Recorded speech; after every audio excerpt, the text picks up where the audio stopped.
ശനി വക്രഗതിയിൽ സഞ്ചരിക്കുന്ന നവംബർ 15 വരെയുള്ള കാലം മീനം രാശിക്കാർക്ക് അത്ര അനുകൂലമല്ല.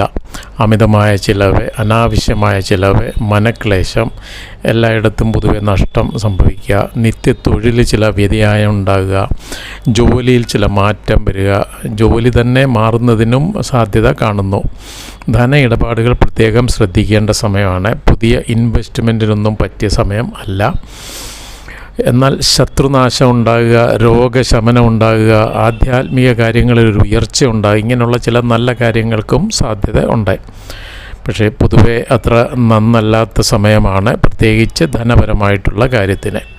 അപ്പോൾ അയ്യപ്പസ്വാമിക്ക് നീരാഞ്ജനം, എള്ളുകിഴി തുടങ്ങിയ വഴിപാടുകൾ നടത്തുക, ഹനുമാൻ ചാലിസ എന്നും ജപിക്കുക, വിഷ്ണു സഹസ്രനാമം എന്നും ജപിക്കുക, ഹനുമാൻ സ്വാമിക്ക് വെറ്റിലമാല ചാർത്തുക. ഇങ്ങനെയൊക്കെ ചെയ്താൽ ദോഷങ്ങൾക്ക് കുറവുണ്ടാകുന്നതാണ്.